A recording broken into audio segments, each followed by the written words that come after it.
Bonjour, chers apprenants. Alors là, on a un exercice de probabilité conditionnelle, donc un exercice de test. Alors ici, dans cet exercice, on a affaire à un test de contrôle qualité, mais on aurait pu avoir aussi un test de dépistage. Alors le principe reste le même. On va donc lire l'énoncé, commenter, ensuite peut-être parler un peu des applications dans le domaine médical aussi. On vous dit ici, une entreprise reçoit un lot de pièces détachées qui peut comporter un certain nombre de pièces défectueuses. En présence de pièces défectueuses, le lot est dit défectueux et il est rejeté. On admet que la probabilité qu'une pièce soit défectueuse est égale à 5%. Afin de décider si l'on doit ou non accepter un lot, l'entreprise met en place une procédure de détection.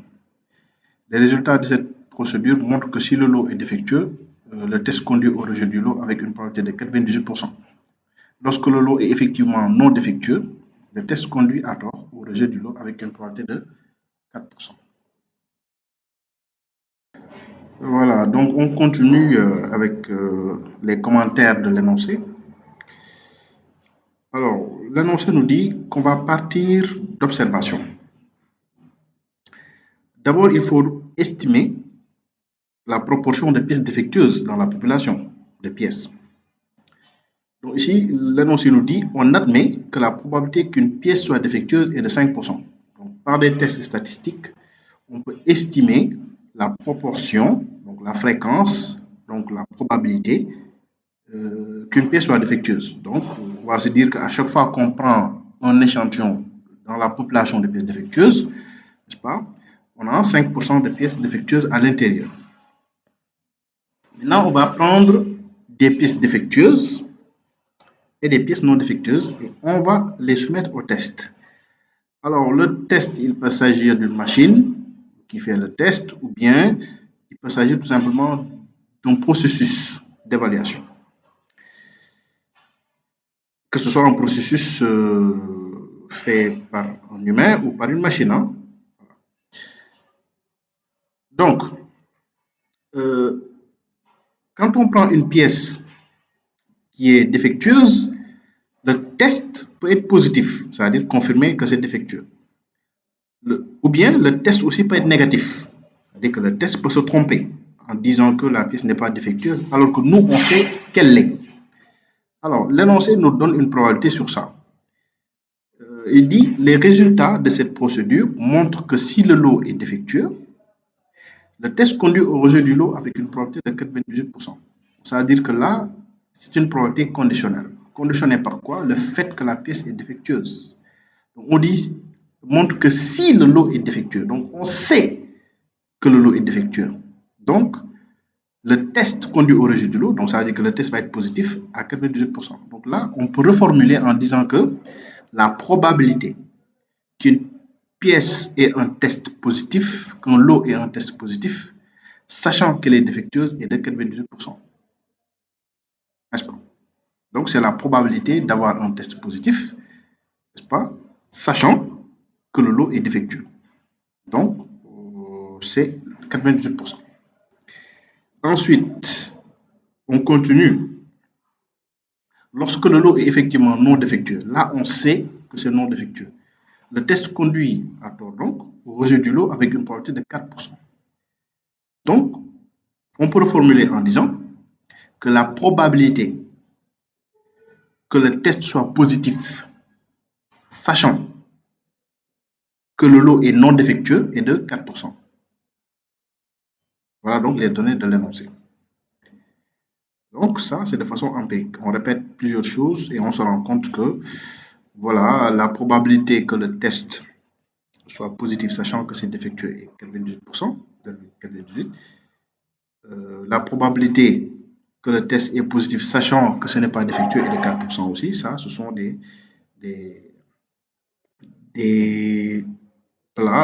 ce sont des procédures statistiques qui nous permettent de sortir ces probabilités-là. Et après, qu'est-ce qu'on va faire de toutes ces informations-là? On va maintenant inverser le conditionnement. Vous savez qu'ici, on part de défectueux ou non défectueux. Là, on sait qu'il y a défectueux ou pas défectueux et on regarde ce que donnent les tests. Après avoir fait ça, on a des informations sur les différentes probabilités, n'est-ce pas, par rapport à ce qui va se réaliser. Après, maintenant, on inverse. Donc, quand on va maintenant sur le terrain pour appliquer le test, on va partir des résultats des tests, positifs ou négatifs. Et après, sous cette connaissance du résultat du test, on va dire quelle est la probabilité que ce soit effectivement défectueux ou non défectueux. On va prédire défectueux ou non défectueux à partir des tests. Donc là, on inverse carrément. On inverse carrément le principe de causalité. Parce que en début, c'était la défectuosité et puis on prédit les tests à partir de ce qu'on fait. Ensuite, maintenant, on fait les tests et puis maintenant, on prédit la défectuosité ou pas.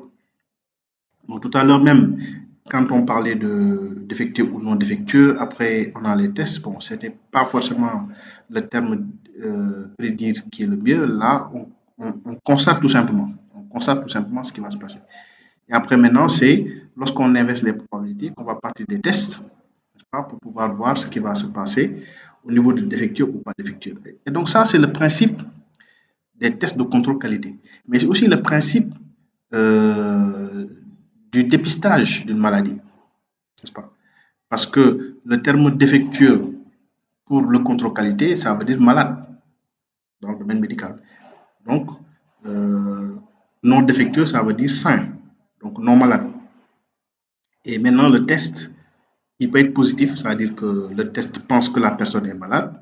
Le test négatif, le test pense que la personne n'est pas malade. Mais le test, il arrive que le test se trompe. Donc, après, même chose pour le contrôle qualité, on va inverser la causalité.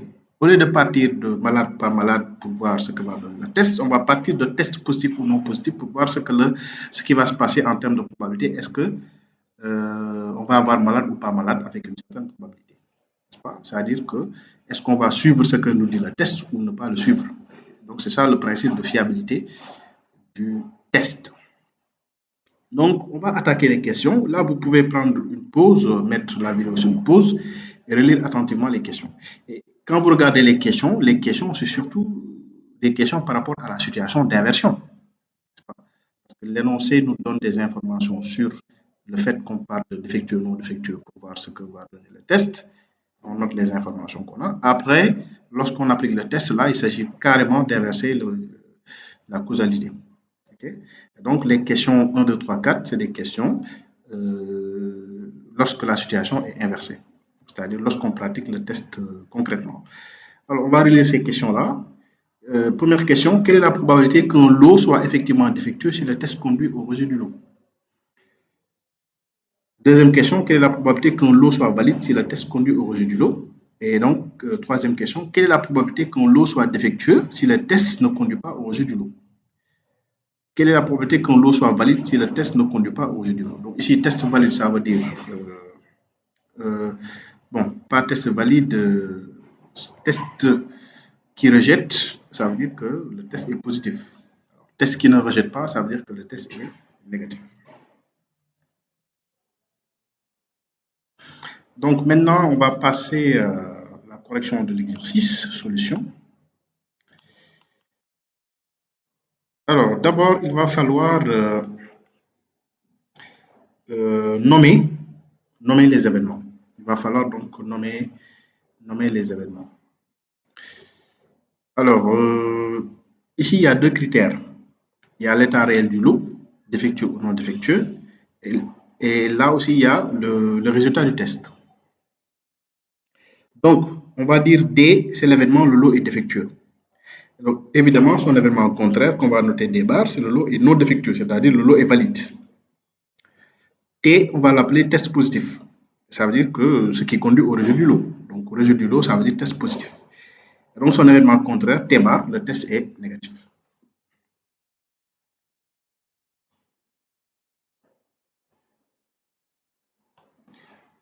Maintenant, après avoir fait la nomenclature de ces événements-là, il va falloir maintenant reformuler, écrire avec nos notations les probabilités données par l'énoncé. Alors, on vous dit on admet que la probabilité qu'une pièce soit défectueuse est égale à 5%. Donc ici, c'est P de D égale 5%. Bon, là, il y a une petite coquille, on a mis P de D bar égale 95%, mais c'est exactement la même chose parce que P de D bar, c'est 1 moins P de D. Donc, c'est 1 moins 5%, 1 moins 0,05%. Donc, on aurait dû écrire P de D égale 0,05 égale 5%. Mais dire que P de D bar, c'est 95%, c'est équivalent parce que P de D bar, c'est 1 moins 5%. Donc, c'est 100% moins 5%, 95%, donc 0,95. Alors, ensuite, dans l'énoncé, on a une phrase qui dit « Les résultats de cette procédure montrent que si le lot est défectueux, le test conduit au rejet du lot avec une probabilité de 98%. » Donc, on pourrait formuler en disant que la probabilité que le test soit positif, sachant que le lot est défectueux, parce que ici on a dit que le lot est défectueux, donc on sait que le lot est défectueux, donc c'est 98%. Donc, ça veut dire que P de T, sachant D, est égal à 98% égale 98. Ensuite, on vous dit, lorsque le lot est effectivement non défectueux, le test conduit à tort au rejet du lot avec une probabilité de 4%.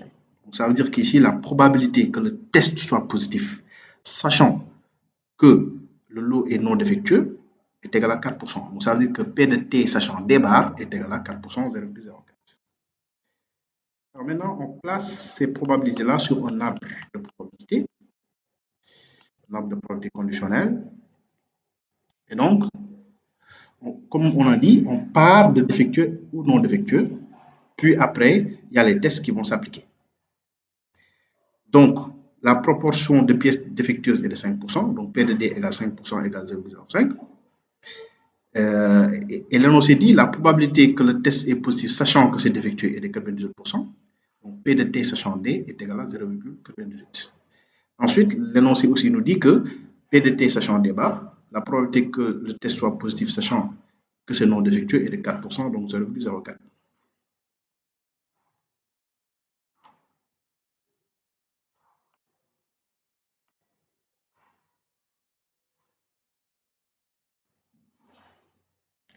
Maintenant, on va compléter l'arbre parce que on a suffisamment d'informations pour connaître les probabilités qui n'apparaissaient pas sur l'arbre au départ. Donc, la règle simple, c'est juste la règle par complémentaire. On dit, bon, par complémentaire, s'il y a deux événements en jeu, mais de façon générale, la règle nous dit que la somme des probabilités issues d'un même point est égale à 1. Donc, pour connaître P de D bar, c'est 1 moins 0,05, ça fait 0,95. Pour connaître P de T bar, sachant D toujours, comme ils sont originaires du même point, c'est 1 moins 0,98, ça fait 0,02. Les deux événements sont contraires. T et T bar sont contraires. Et toujours, pour connaître P de T bar, sachant D bar, c'est 1 moins 0,04, on trouve 0,96. Donc, notre arbre est complet.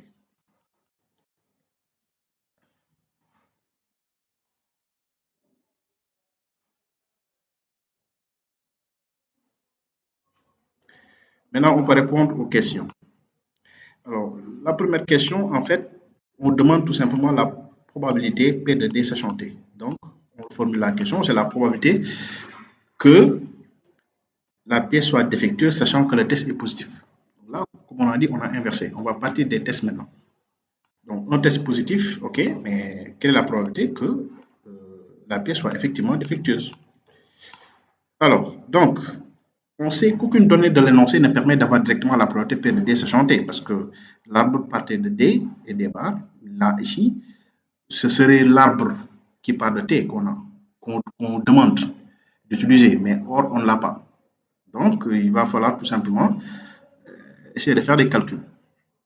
Donc, on applique la formule fondamentale de probabilité conditionnelle. Donc, on ne sait pas l'avoir directement, il n'y a pas d'arbre qui permet de lire, on retourne aux fondamentaux. Donc, quand on ne sait pas où l'on va, on recommence depuis le début. On retourne au point de départ. Donc, de façon générale, une probabilité conditionnelle est ainsi définie. P de D sachant T est égal à P de D inter T sur P de T. Donc, ça veut dire que c'est le rapport entre la probabilité d'intersection des deux événements en jeu sur la probabilité de l'événement qui conditionne. Donc, maintenant, P de D inter T est obtenu en parcourant le chemin D puis T sur l'arbre. Donc, dans les arbres, on peut toujours trouver les probabilités d'intersection. Il suffit de dire, pour avoir les deux, quel est le chemin que j'ai parcouru. Donc, il y a un chemin, le chemin du haut. On va remonter un peu. Voilà, sur l'arbre, qui permet d'avoir D et T. Donc, D plus T. Donc, c'est effectivement, donc, on va utiliser le curseur, la probabilité de T sachant D multipliée par la probabilité de D. Donc, les deux probabilités rencontrées en chemin, on les multiplie pour avoir la probabilité d'intersection. Donc, P de D inter T, c'est P de T sachant D fois P de D. Alors, il faut aussi calculer P de T, c'est-à-dire la probabilité qui se trouve au dénominateur. Alors, pour P de T, on utilise la formule des probabilités totales parce qu'il y a deux façons d'avoir T. On peut avoir T en passant par le chemin D, ce qu'on a vu immédiatement ici, avant. On peut avoir aussi T en parcourant des barres. Donc, on va totaliser ces deux situations-là. Donc, P de T, c'est P de D inter T plus P de D bar inter T. Donc, on remonte au niveau de l'arbre aussi, rapidement. Il y a un chemin pour atteindre T en passant par D. Il y a aussi un autre chemin pour atteindre T en passant par des barres. Et c'est le même principe. On multiplie les probabilités rencontrées en chemin et on fait la somme de ces probabilités-là. Donc, P de T, c'est P de T sachant D plus P de T sachant D bar fois P de D bar. Et comme commentaire ici, on dit en effet, en observant l'arbre, on a deux chemins pour réaliser l'événement T. Le chemin D puis T ou le chemin D bar puis T. Le ou en gras est traduit par le plus dans la forme.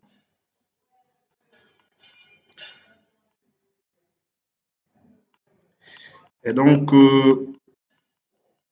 on peut écrire, en remplaçant le numérateur et le dénominateur par leurs expressions, que P de D sachant T est égal à P de T sachant D fois P de D sur P de D sachant T fois P de D, qui revient bien sûr, plus P de T sachant D bar fois P de D bar. Et là, c'est carrément la formule de Bayes. Cette formule, on a vu qu'elle permet d'inverser le conditionnement. Voilà, parce que là, on cherche P de D sachant T. Alors que vous regardez que dans l'écriture de la formule, il y a P de T sachant D qui apparaît. Donc, on remplace chaque probabilité par sa valeur. On peut les lire sur l'arbre. Et donc, tout calcul fait, on trouve une probabilité P de D sachant T égale 0,5632. Donc, à 4 chiffres après la virgule près.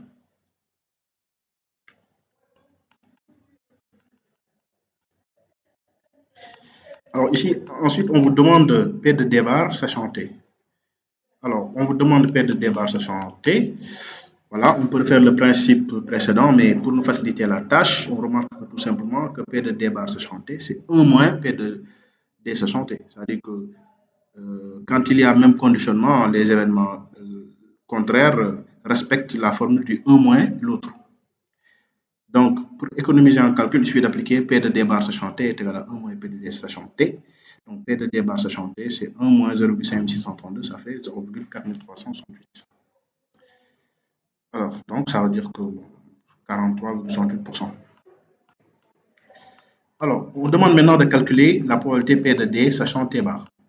Alors là, on va appliquer le même principe. Maintenant, pour faire vite, on peut dire que tout simplement, c'était tout simplement de faire P de D inter T, T bar, plutôt P de D inter T bar sur P de T bar.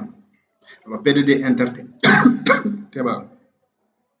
Quel est le chemin qui permet d'avoir D et T bar? C'est tout simplement multiplier 0,05 par 0,02.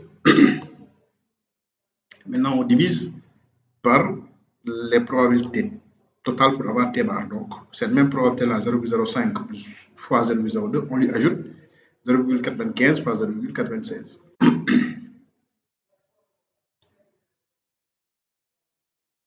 Et c'est ça donc qui apparaît. Donc, c'est ce qu'on dit en commentaire, en parenthèse, et on remarque qu'il suffit seulement de bien lire l'arbre.